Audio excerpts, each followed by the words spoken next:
Welcome to the Slop Farm. Enjoy the video.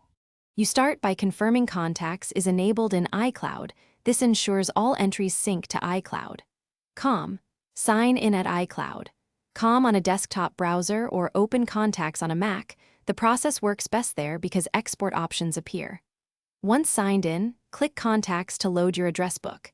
You want a complete sync before export, so make sure recent changes on your phone have synced. Wait a minute if not. Now select the contacts you plan to export, or you select all for. Once your contacts are visible, you select what to export. Pick specific records or use Command+A Mac or Control+A Windows to grab them all. Then click the settings gear in the lower left and choose Export vCard. The system packages selected contacts into a VCF file. You save that file to a folder you'll remember Downloads or Desktop, so you can import it elsewhere. Exporting as vCard preserves names, numbers, emails, and profile photos for most apps and services.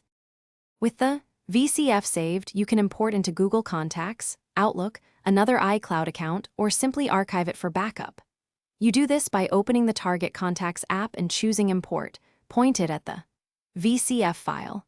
Make a backup copy first so you can revert any bulk edits.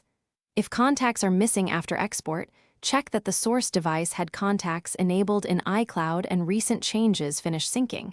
If needed, force a sync and re-export to capture everything. Thanks for watching. Consider subscribing if we helped you today.